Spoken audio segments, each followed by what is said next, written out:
Welcome back to the My Latin Life podcast. Since 2014, My Latin Life has been your trusted guide to traveling and living in Latin America. Today, I have a special guest. His name is Palle Bo. He's the Radio Vagabond. He has his own podcast. At the age of 50, Palle Bo made a bold decision. He sold his car, his house, his furniture, and became a digital nomad, traveling full-time with the goal of visiting every UN nation in the world. Palle, welcome to the podcast. Thank you, Vance. I've been looking forward to this. Yeah. We have some friends in common. I guess Rick Gazarian, you know. Of course, yeah. And I think we've overlapped on a few podcast guests as well. I'm really fascinated in the whole idea of counting countries. What do they call it? The 198 and visiting every 93. country. 93. Yeah, it depends who you ask. So I've the Travel Club TCC, I think it's called. Yeah. All that stuff. You probably know more about it than I do. I've enjoyed having some of these guys on the podcast, and we're happy to have you here today. Yeah, and Rick, he's also organizing the Extraordinary Travel Festival in Bangkok in November. So I'm really looking forward to going over there. Yes, and you went when it was in Armenia, or you've been in the Yes. past? Yeah, I was in. This is the second one in Bangkok, and I went to the first one as well in Armenia, in Yerevan. And did you speak, or you're just hanging out? I was just hanging out, and I was recording some podcasts with some of the crazy travelers there. I was such a rookie compared to those people. So yeah, Rick asked me if I wanted to come and do some interviews, and that's also what I'm going to be doing in Bangkok. Okay. Well, catch me up on your everything you have going on, the Radio Vagabond. I understand you're from the Nordic countries Yeah, I'm from and Denmark. Yeah. from Denmark, and tell us kind of where you're at with the UN nations and everything else. Yeah, well, when I started my full time travel without a home base in 2016, so 8 years ago, I was at 23 countries, and that for an American that might sound, oh, that's quite a lot, but when you're from Europe, it's so easy to pick up some countries there. And right now, I'm at 124 UN nations, plus a couple of those countries that are not on that list, like Kosovo and Taiwan and Western Sahara Mm-hmm. and so on. Mm-hmm. So 190, no 124 right now, and I'm in Toronto right now, and as far as I understand, so are you. That's so interesting. I did not know that. And I was supposed to go to Puerto Rico before coming here for a TBEX conference. TBEX is a conference for travel content Mm-hmm. And creators. you host their podcast or something. I do, yeah. I host and produce that podcast, Travel Matters. So that's why I was supposed to go to Puerto Rico, but when I was in the airport in Istanbul, they wouldn't let me on the flight because they flipped through my passport and found out that there was a Syria stamp. And that is one of the countries that the US has on their banned list. I kind of knew that, and I should have just Googled it. I should have known, but I thought it had been taken off since the war stopped, and I was on a trip there with a group from Nomad, and half of the people in that group were from the U.S. So I thought, no, it can't be a problem anymore. But obviously, I should have known better, and so I couldn't go to Puerto Rico. So instead, I went directly here to Canada. And what are you doing in Toronto? Um, House sitting and doing some work. I have a ton of work to do, so when I'm house sitting, it's so easy. I got a nice place to stay and good Wi-Fi, and all I have to do is walk a dog and scoop some poops with the cats and feed them and make sure that they're happy and scratch behind their ears. And yeah, I'm working. I'm doing. Editing my own podcast, the Radio Vagabond, and then I'm doing some episodes for the T-Bex podcast that we recorded when it was held in Spain. Mm-hmm. And tell me a little bit more about TBEX, because I know it's actually a pretty important organization. All the influencers meet up and hmm and hang out. Tell me about TBEX. Yeah, well, TBEX stands for Travel Bloggers Exchange, but nowadays it's not only travel bloggers. It's anyone who creates content about travel. It can be a YouTuber, a podcaster, somebody who does only Instagram or TikTok, and then they have a lot of sessions and workshops where we get to know how can we improve the business that we're in, and treating it like a business. So potential to monetize the hard work that we do creating the content. So a lot of tips about how to improve your videos, and how to improve drone footage, or strategies for social media or SEO, and all that good Hmm. stuff. And how long have you been in the game of travel blogging and creating content around Well, travel? since I started in 2016, so yeah, I started my podcast right out of the gate. When I started in the beginning, the first couple of months, it was only in Danish, and then I met so many people who said, "Oh, please do it in English." So now it's almost only English. In my, I do have a Danish feed as well, but the Radio Vagabond is my English feed, and Radio Vagabond without the is my Danish one. But it's basically the same, because everybody in Denmark, they understand English. So yeah, and with that comes also a regular travel blog where I have articles, I have a ton of photos, I do some YouTube videos. I started doing a lot of those, more of those this year, with some Hmm. shorter versions with travel tips. What to see when you get to a destination, and that kind of stuff. And yeah, and then I dabble with Instagram and even TikTok, but not very successful on TikTok, even though I think I do some good stuff. But yeah, I'm not a dancing teenager, as you might know. Yeah, yeah. I've come across your YouTube. 570 videos. The most recent one is with Francis Taplon, Yeah, he's who is, also here in Toronto. yeah, you guys hanging out? Yeah, we were. We met a couple of weeks ago, no, a week ago, and we recorded an episode for my podcast and one for him for his podcast. But that was just a podcast. That wasn't. It gets published on YouTube, but it's not a video. It's when you do a podcast, like you do with the Latin Life. Hmm. And so tell me a little bit more about, I guess, what your goal is. How quickly are you trying to get to? Is the number one goal to get, every UN country hit the 195? Are you trying to do it as It fast as is possible? Are you taking the no. slow lane? Definitely not doing it as fast as possible. And when I'm in an area where, okay, there's a country that I haven't been to, I try to see if I can get there. But I want to get some immersive experience. I don't just want to leave the airport and have a burger and then go back on the plane to say now I've been there. Hmm. So I try to emerge into the culture and have some experiences there. But when it comes to moving, I am definitely not a slow mad. I travel fairly fast.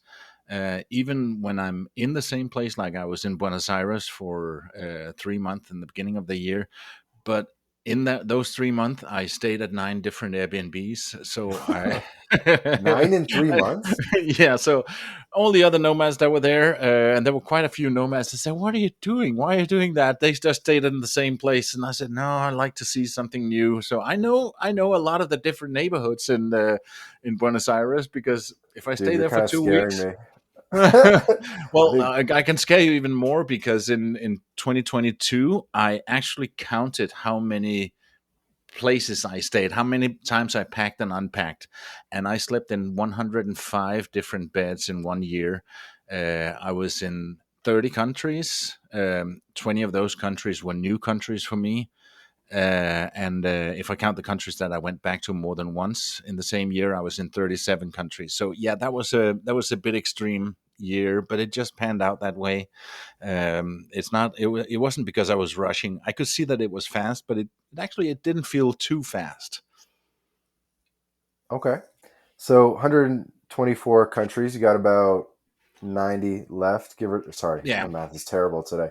70, 80 left. Yeah. What are the hard ones?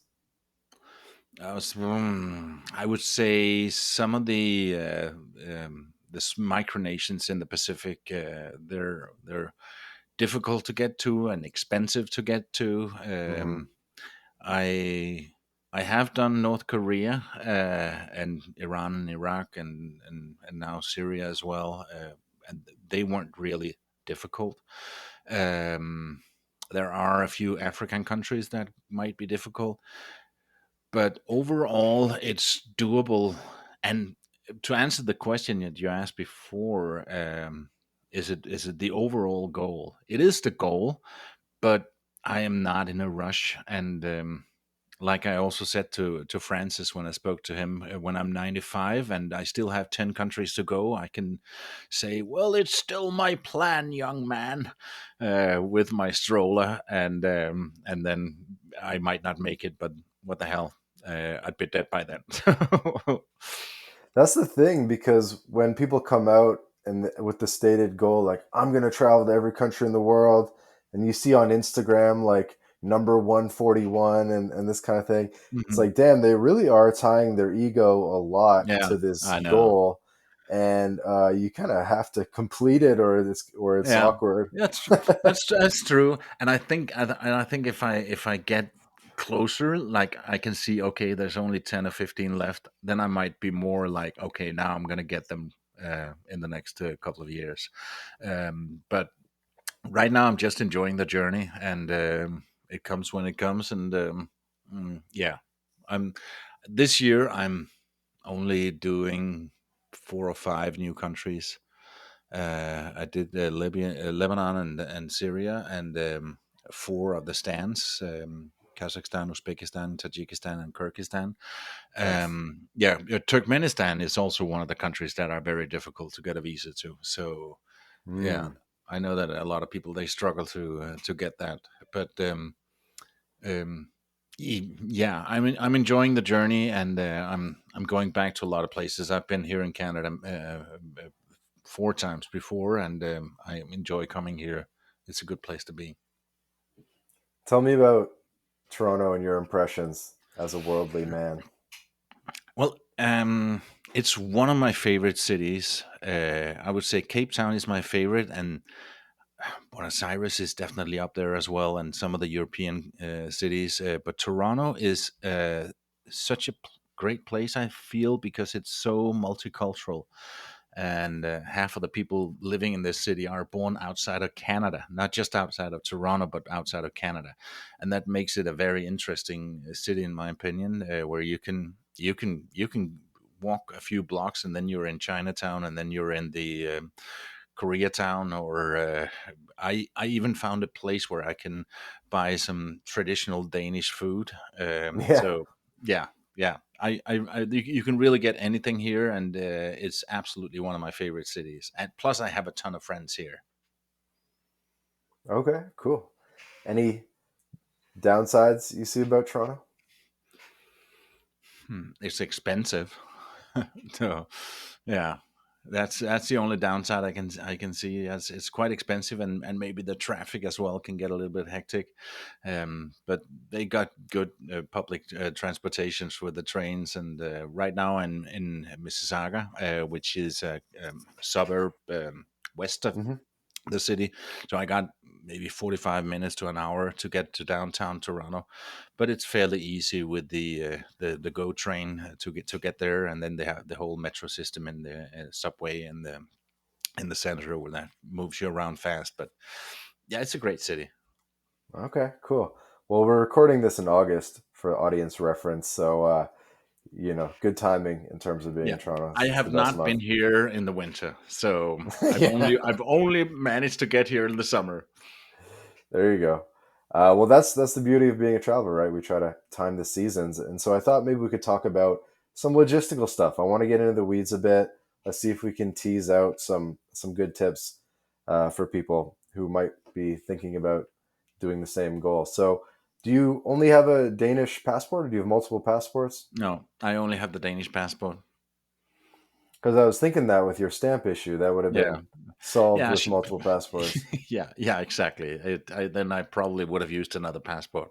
No, and the, the the most stupid thing is that I'm actually running out of pages in my passport. So before the trip to Puerto Rico, I was back in Denmark, and I should just have said, can I have a new passport now, because I don't know when I'm going to be in Denmark, and I have only 6 pages left. So, and they would have totally given me a new passport, and then it wouldn't have been an issue.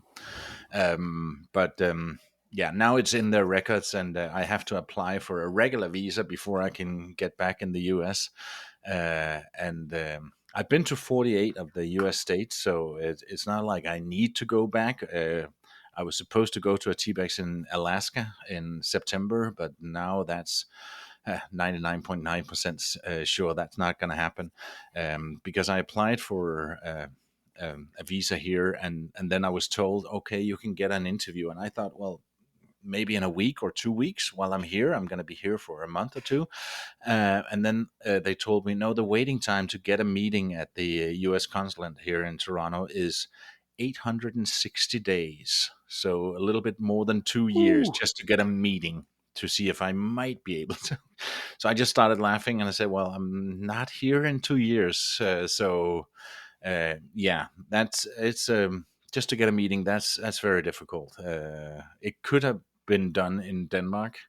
The waiting time at the U.S. Embassy in Copenhagen is only 35 days, but I am not in Denmark right now, and I don't plan to go there. Hmm. Yeah, across the What Atlantic, two states do you have left? Alaska and Hawaii. So Alaska would That's have been it, my eh? Okay, 49th. you did the whole Yeah, continental. All yeah, right, all right. yeah. Okay, more logistics. So passport, it's a lot easier to go to every country in the world with multiple passports. For one thing, because I think especially the African countries, they want you to mail the passport to them, and then they like take a week or two and then stamp it or whatever and Yeah. then mail it back to you. Right? There are some countries that only do things like that. Yeah, I don't know if it's the African. Yeah, wait a minute. Ghana was like that. I was in Portugal, and I had to mail my passport. I didn't mail it to Ghana. I mailed it to the embassy in Denmark. But just to be in another country, even though it's a Schengen country and I could go to Denmark without a passport, just the idea that you don't have your passport, it's nerve wracking. So I had that sent, and it did come back, but was delayed. So was starting to get nervous because it was getting close to the time I was going to fly to Ghana. But that's the only time I've been in that situation where I needed to mail my passport somewhere.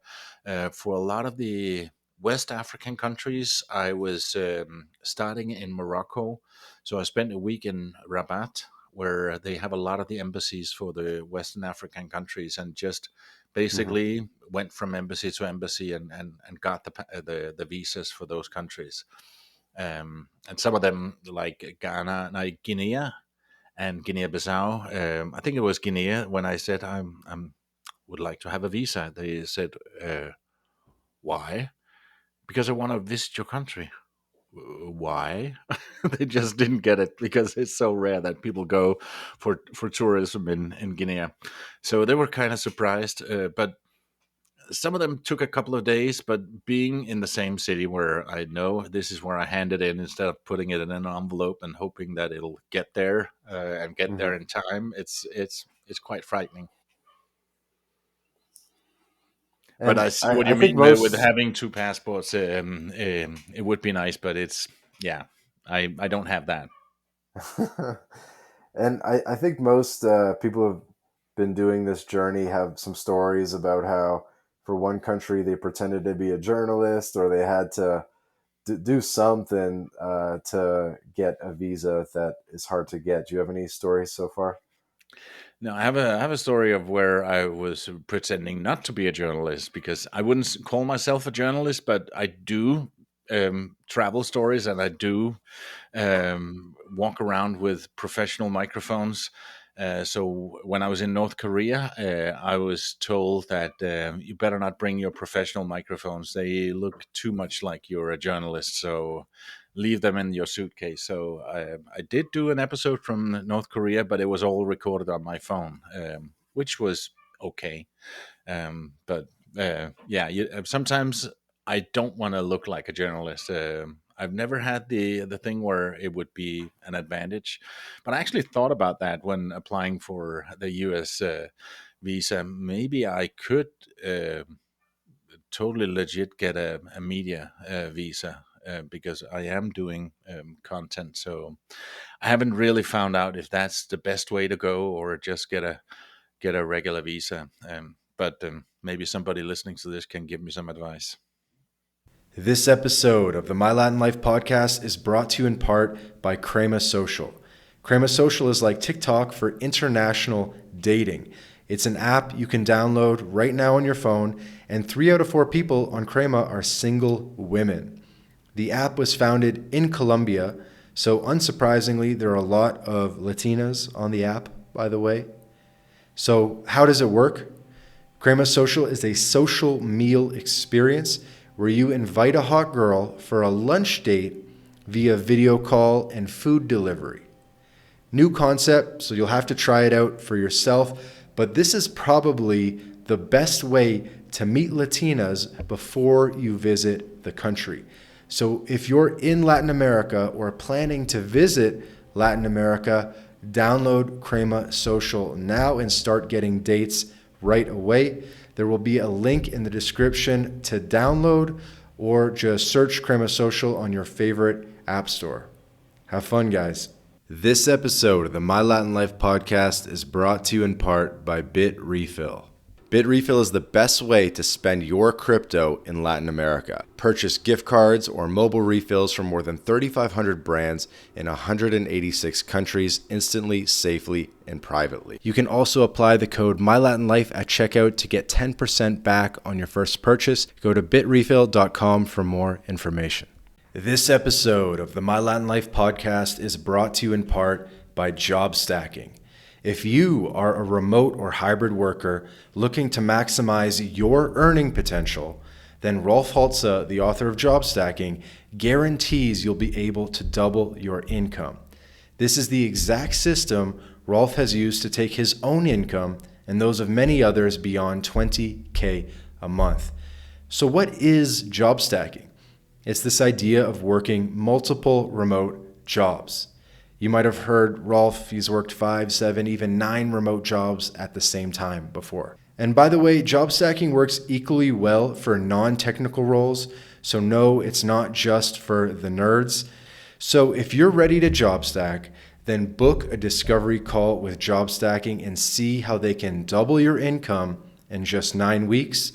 In the show notes in the description, there will be a link where you can book a call directly on the Calendly of Job Stacking and be talking with them as early as tomorrow about how to double your income as quickly as possible. Well, hopefully you're the visa expert of the podcast here today. I did have another question about finances, right? I think probably all else being equal, the last 50 countries are going to be the most expensive because they're going to be disparate, and the Yeah, Pacific Islands yeah. and this and that, and kind of like these sniper journeys where you got to fly to places that you're missing. Um, how do you finance all this? Well, I I still work. I am not only my own podcast, but I also produce podcasts for clients. And the last 5 years, I've been producing a lot of podcasts for the Lego Group, for Lego for grown-ups, Lego Art, where we would go behind the scenes and tell stories about Star Wars or Harry Potter or Mickey Mouse or the Rolling Stones and stuff like that. Cool. And I also just did the Lego Technique podcast about the McLaren P1 supercar. So that is coming out. Yeah, later here in August. So that's brand new, and I'm always looking for audio work. It can be producing radio shows or voiceovers for videos and stuff like that, radio advertising. But podcasting is my main thing that I do. Hmm. And I still do that, and I've still been doing it. I got my own production company that I call Radio Guru because I'm so full of myself. And yeah, I take clients that does anything with audio. That's cool. I didn't know you're that deep in it. So do you, when you do the Lego podcast or something like that, is it your voice on the voiceover, or you have a voiceover team? With the Lego art, my voice wasn't on there. I was just a producer. I would do a lot of the preparation, do the research, write the questions, and find the host, and set up the interviews with the guests. Were spread out all over the world, and make sure that it was recorded and in Zencaster or Riverside, and then I would do all the editing. But the Lego Technique podcast, I'm the host as well, so I get to do a lot more and be in that as well. Okay, so you're still doing voiceovers. Yeah, a little bit, yeah. That's cool. But that was just basically me being a host and asking the questions that with the 4 or 5, no, 6 different guests. Some of it was recorded on location in at the Lego, yeah, the where they were doing all the models in at Lego in Denmark, Uh-huh. and some of it was online with some people from McLaren in the UK. Okay, very cool. So for the audience, I guess you have a podcast production company. Yeah, All the work is remote, and that's how you're able to finance your travels. So exactly. it's amazing. It's amazing how many, different services there are out there that people could do if they want to make this Yeah, happen it's for it's so themselves. funny because when I started traveling, when I was the only podcaster, and now I meet more and more digital nomads that are also doing podcasting work, and yeah, so that's cool. I don't feel alone anymore. But I've been doing radio since yeah, '85. I did my first radio show and Hmm. co-founded a group of radio stations that are still in operation today in Denmark, Hmm. and I did my first podcast in 2006. So yeah, I've been around for a long time. I'm a bit of a dinosaur. That's awesome. Um, kind of, from one era to another. Yeah, yeah, you can say that. Yeah. Wow. I would say you could edit the My Latin Life podcast, but I don't think I can afford Denmark prices. Oh, it's not Denmark prices. Just let me know. No, Mm. I'm very very cheap. You know what I wanted to know, actually, random question is how do I get to the T-Bex conference in Alaska? Like, do they have to invite me? Should I invite to speak there? Do I just buy an expensive ticket? What's the best way to Well, do it? you can go and have a look at tbexcon.com, like tbex tbexcon dot com, and the prices are not that expensive, but they have 2 or 3 or sometimes 4 conferences every year. Next year is going to be in Ireland and in Quebec City, and probably a few more places, 1 or 2 more places. The one in Alaska, they've got all the speaker lineup, but you can also apply to be a speaker. And if they think you have a cool story or something to share, you'd be considered. Actually, one of the North America conference directors, he's also here from Toronto. So yeah, go give him a beer, and I'm sure he can invite you. Yeah, man. I'll Twitter. Talk about Twitter for travelers. I'm pretty I'm pretty active there, so maybe that Yeah, could be the angle. yep, yep. Okay. Are you on Twitter?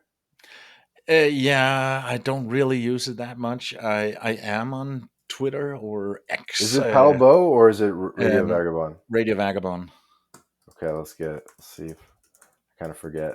I publish my podcast there, and I'm not really active, and and goes into discussions and follow a lot of people. Dude, you have 27K. Yeah, You got 27K followers on Twitter. That's amazing. yeah, yeah, thanks. And you haven't posted in a year. Oh, I haven't. No. Really? And when you post, it's all just Libsyn links Yeah, to yeah, yeah, yeah. Flashback That's what I Friday. said. Yeah, and yeah, Dude, you got a good base upon which you could just get back in the game. yeah. You need to teach me. Yeah, you need to come to T-Bags and teach me how to do that. Yeah, let's do it. Okay. I'll start planning for that. That's good. Okay. And let's go back to the journey, the 193, because that is kind of the focus of the episode. That's something I would like to do as well. I'm not in the 100 plus club, but um, what do you What? do for working in these more esoteric countries where you're not guaranteed to have Wi-Fi? Maybe you're in West Yeah, Africa. yeah, So the thing is, like the easy countries in Europe, sure, you can do that as a normal digital nomad. yeah, Maybe you're a software developer or something. But the fear with the hard countries yeah. is that you're not going to have good Wi-Fi. We're not going to be able No, to do podcasts like we're doing now. So I guess you no. batch your work or something like that. Yeah, I think you reached out when I was doing a trip of the stands, and or maybe even when I was in Libya. uh, no, Lebanon, sorry, and about to go to Syria, where I thought, the Wi-Fi here is not that great. Can we do it a little bit later when I'm on better Wi-Fi?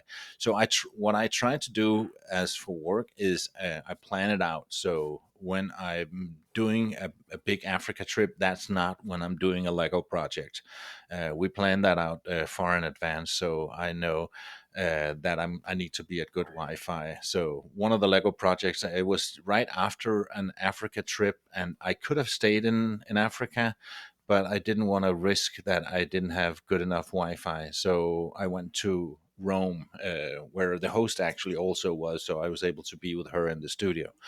But the main thing for me was to go to a place where I was sure to have good Wi-Fi, and the same when I planned my trip to the stands. I made sure that that was not while I was having to do any of the, the important recordings. I can do the editing when I'm on the road, but I Hmm. don't want to do the interviews. And then when I go on these trips, that's where I gather content for my own um, Hmm. podcast, and I record a lot on the streets. So I'm bringing my microphone everywhere and record on the streets or in a car or a bus or a subway, wherever I am, and tell stories that way. And I don't need Wi-Fi for that. But when I'm doing big projects for clients, I need to be with good Wi-Fi. So I make sure to plan my trip and my year around that. Hmm. Yeah, I think that's the benefit of being a business owner, digital nomad, versus an employee digital nomad with a Right? remote job. Is when you're a business owner, you can sort of start to outsource and give tasks to people and sort of extricate yourself from Yeah. the day-to-day operations and keep the business running while you know, go crazy in Tuvalu and Yeah. the Yeah. in the Exactly. Pacific Islands. Yeah. Yeah, and I also have an assistant in Cape Town, and she can do a lot of stuff for me. I'm always and to be fair, the Wi-Fi situation around the world is improving day by day. It's way Hmm. better than even in Uzbekistan, which is such an amazing country. I thought this could be a digital nomad hotspot. The Wi-Fi was absolutely. It was not super crazy impressive, but it was good enough to work, and I could do online meetings in Uzbekistan, and it's so cheap. So yeah, that could be a nomad hotspot. But Kazakhstan as well. A lot of the stands are amazing places, and even there is decent Wi-Fi. In Lebanon and Syria, not so much. I was able to be online, but yeah, it wasn't. It wasn't. I wouldn't rely on working there. Hmm. Yeah, something to think about is like to make this dream really come true, you either have to be able to take multi-week breaks pretty often, or you need to build a business that Hmm. will operate for you, Yeah. um, and you can sort of get away from the day to day so that you're not relying on these things. Yeah. Even though we have Starlink is getting good, they made the smaller one, like the Yeah. V2, I think it is. Oh yeah. Yeah. Eventually, it's going to be tiny, right? Yeah. It's just going to be the size of a phone. Yeah. Yeah. Absolutely. Yeah, and when I went from Buenos Aires to Europe, I took an 18-day cruise and had the Starlink there. And yeah, again, it wasn't impressive, but it was good enough for me to work.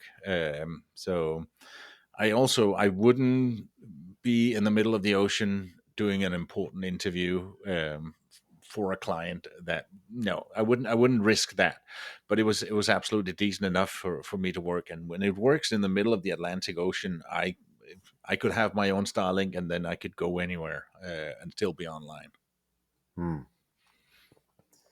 So, what is your travel style overall? Are you a luxury traveler? Are we staying in the Four Seasons, or are you a van life guy, or hostels, or uh, logical mid-range accommodation? What, Well, what definitely, just the thing that you mentioned first, I'm definitely not that. Not that I don't enjoy a nice 5-star hotel, but yeah, that's not what I do, and not what I can afford. And I try to stay away from hotels because they're the same all over. I do a lot of Airbnbs. I do some couch surfing, and right now I'm doing house sitting, which is another great way to travel and Mhm. to travel on the cheap. So I do a little bit of everything. I even do dorm rooms in hostels.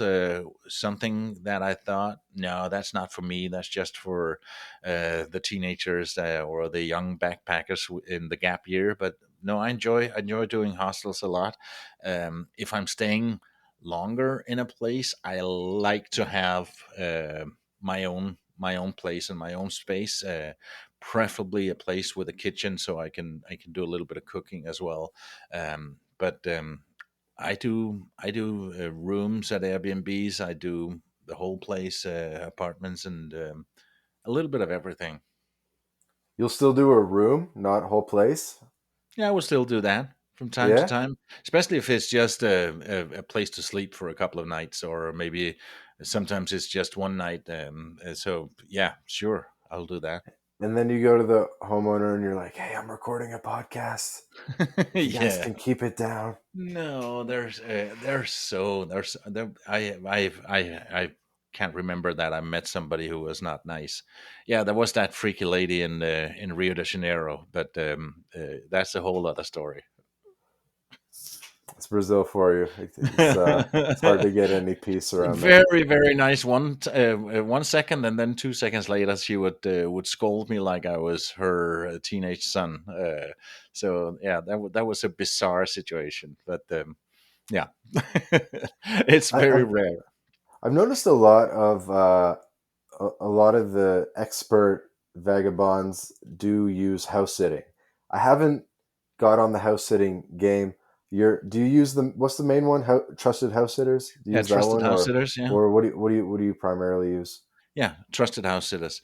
And my friend Francis Tapon, he's also here in Toronto, and he's also doing a lot of house sitting.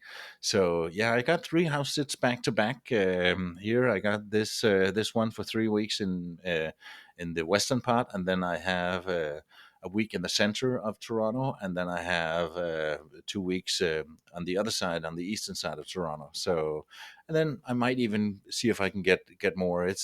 I really enjoy it, and I get some company of some nice friendly pets, and I love animals, and then I have a place to stay for free. And it's not like an Airbnb where there's the bare minimum in the kitchen, or only what you absolutely need, because people live here, so there's everything I need for when I'm cooking or uh, whatever. I even have a very nice office with a massive screen that I can plug my laptop into. So I got really a luxury workspace right now. Wow. What's the downside? Sounds great. There, yeah, you got the responsibilities, and And I can't leave the dog alone for more than 6 hours because it needs to be walked, and I can hear it upstairs. He's calling me, saying it's time for the walk now. But yeah, you got the responsibilities that you don't normally have. But if you're fine with that, you get a place to stay for free, and it's yeah. I really can't see any downsides. Yeah, I think this makes sense, especially if you have a girlfriend that's like, "We need a dog, we need a dog," and you're like, "No, we're not getting a dog." Do the trusted house sitters. She gets dog time, gets it out of her system, and you get somewhere to stay for free, Yeah. and she can watch the dog. You don't have to do anything Yeah, do it in your hometown. in the hometown, even. Yeah. Just bring her there. Yeah. Yeah, you could even do in your hometown. Like, don't even, you're not even a traveler. Don't even No, interrupt your life. exactly. And you get to see something else. Maybe move to a different neighborhood for a week. Move to a different neighborhood for a week. Yeah. Your spouse gets to play with a dog and a cat and Yeah. realize if it's really for her. Yeah. I like it. That's a genius idea. Yeah. Yeah. Yeah. Okay. You're making a note of that. I'm making a note. I'm making a note. Hit me up with some other fast travel tips. We got maybe, let's just do like 5 more minutes here if we can Hmm. hold the dog off for Yeah. five Yeah. minutes. I know you've made tons of YouTube videos and you've shared travel tips in the past.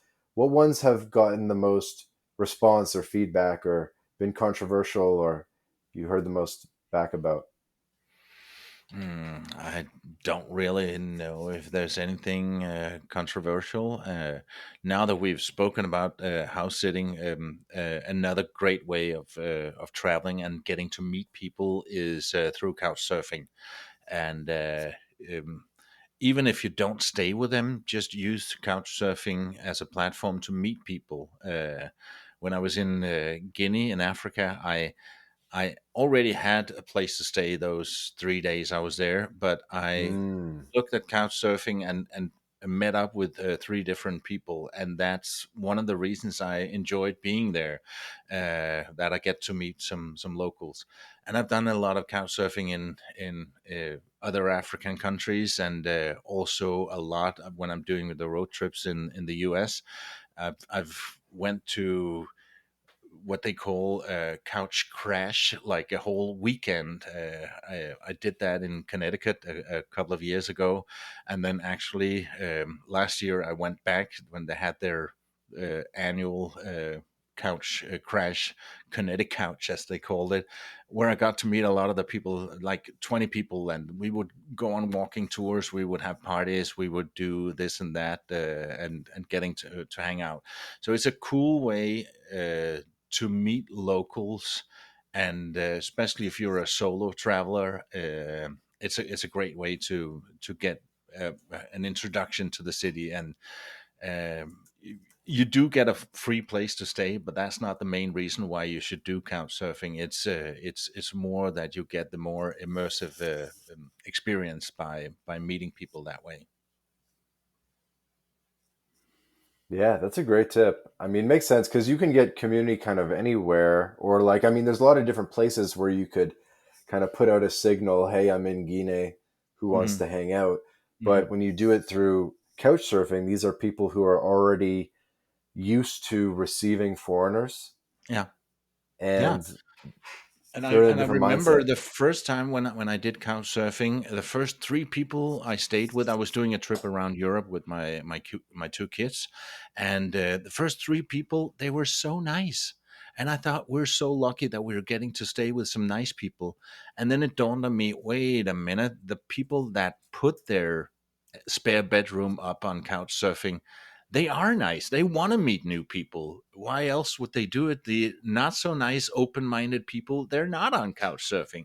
So of Hmm. course you meet nice people that open their, not for money, but just saying, hey, I got a spare bedroom and I get the experience of meeting somebody. And no money changes hands. You might take them out to dinner or something, but it's not about money. It's about sharing an experience, and for them, opening their home to a complete stranger gives them an experience. So one of the ways you might quote unquote pay them back for a place to stay is that you tell a story or you sing a song or yeah, you hang out with them. Uh, that's what it's all about, and I can really highly recommend using couchsurfing for that reason. Hmm. And are these your two main platforms, Trusted House Sitters and Couchsurfing, or would you add anything to your travel website stack? Well, I yeah could give you a shameless plug and say hotels25.com. It's my own website where Hmm. it searches all the big search sites, and you get it because the same room can be cheaper in one place than it is in another, and instead of searching a bunch of those, you can find it on hotels 25. But I use that a lot myself, and it's not only hotel rooms, it's also yeah, Flights? hostels and yeah, also flights, yeah.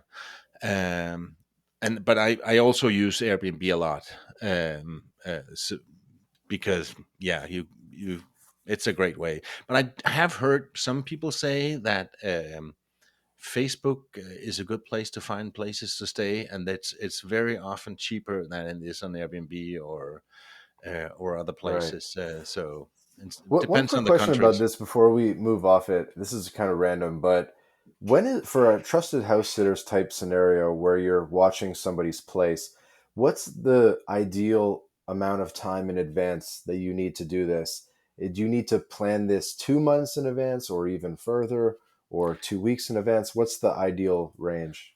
It varies. It varies. I did apply for some that starts in 2 weeks. And I got that just a few days ago. But normally, I would say a couple of months or at least a month in advance, because the good places they go fast. Um, but and then it also is good to have a good profile, and not only pictures, but maybe also record a little video of it with yourself, where you so they can see what kind of person you are, and come across as trustworthy. And obviously, when you get the reviews, and they're good reviews, it gets easier to get the next ones. Right. So the first one is the hard one to get, because you don't have any reviews, and most of the time people like to have that. Okay, cool, cool. And then Yeah. typically, once if they think there's a match, you go on a video call with them, and for maybe half an hour, and they sort of you just get to know each other, and make sure that the chemistry is there, and it's also got to be a fit for you, that the people are nice, and you're going to get along with them. And I've been so blessed with this place. I've been invited to go on a day trip, and create Hmm. some content for my podcast, and I so wanted to go, but that would be 9 hours or maybe even 10 hours, and I wrote to them, "Is there anything I can do?" And they said, "Oh, we have a daycare center for the dog, so you can just take him there, and we're gonna pay for it. Don't worry." So yeah, that's a very lucky scenario here, because I know that it comes with some responsibility, and I said, "Well, if you say no, I can't go, because I committed myself to this. So obviously I'm doing this. But is there anything we can do?" So normally the people are super super nice, and it's very easy to do this. I love it. It's something I want to start implementing more in the future is Hmm. the house sitting type stuff. Hmm. I have a house that I rent, and I just left it empty for months, and I guess I Mm, could have let some people stay there, yeah. but I Where just is that? in Mexico. There's renting a house there, but I'm not there at the moment. Uh I huh. just let it sit Yeah. empty Yeah. for several months. Like I had people Yeah. check on it a little bit, Yeah. but it was not occupied, and I didn't want to put it on Airbnb. Uh huh. Um, but maybe I Yeah. could have done a Yeah. house sitter Yeah. thing. So is that where you're based the most in Mexico? And where in Mexico? I'm not asking for the address so people can break into the empty house right now, but is it in Playa del Carmen or Mexico City? I will not reveal the city or state, but if people would like to find out, they can become a client of My Latin Life for residency services, relocation services, or join our Okay. insiders group, Okay. which Okay. is We'll take our that off, Mike. Telegram. We'll take that off, Mike. Right. That's But yeah, since we're getting to the pitches and we are coming up on time, why don't Mr. Radio Vagabond, why don't you kind of shout out your podcasts and any message you'd like to share with the people? Yeah, just go listen to my podcast. It's called the Radio Vagabond, and that's about where you can find me on all different social media platforms as well. If you want to get the English version, just remember that it's the Radio Vagabond and not just Radio Vagabond. But if I start speaking Danish and what you're listening to, it's probably got something wrong. But yeah, the Radio Vagabond. And if you need somebody to help you start a podcast or edit your podcast, Vance, let me know. Just to reach out, and you can find my contacts on the radiovagabond.com. Sweet. And the other one is it Travel Matters? Travel The T-Bex Matters, one? yeah, that's a T-Bex podcast. It's called Travel Matters, and in that we speak to people who can help create good content. So, for example, I just edited an episode about how you make sure that you get paid for going on trips and not just go and for a free trip and then they create some free content. And so yeah, it's all about creating travel blogs and travel content, and it's very inspiring. Okay, sweet. I love it. Well, this has been another episode of the My Latin Life podcast. Again, my guest today, Palle Bo, Radio Vagabonds. Perfect. I hope my working on my Danish still. But yeah, thank you to Palle for joining us. Thank you to the audience for listening. By the way, we put out 2 episodes a week with amazing guests, just like Radio Vagabond. So please subscribe to the My Latin Life podcast, whether you're on Spotify, Apple Podcasts, YouTube. Please be sure to subscribe. Leave a 5-star review as well. Helps us get bigger and better guests. And we'll catch you in the next episode. Thanks. It was a pleasure. Hey guys, quick note at the end of the episode here. If you made it this far, you might be interested in working with My Latin Life personally to make progress on your internationalization plan. So whether the next step for you is getting residency in Latin America, lowering your taxes, choosing the best country, maybe a little birth tourism, whatever the next step is for you, of course, My Latin Life can help. We've helped people in their 20s, their 40s, their 60s, because I truly believe that Latin America has something to offer people at every stage of life. So if you want to become our VIP client, if you want to work with Vance, myself directly, book a call. There will be a link in the description. There will be a small fee for the initial consultation, and we do that to filter out the time wasters and focus on the best of the best clients. But if you're listening to this podcast and you made it all the way through the episode, I know you're the best of the best. But we're ready to work with you. So book that call. Hope you enjoyed this episode of the My Latin Life podcast, and we'll catch you in the next one.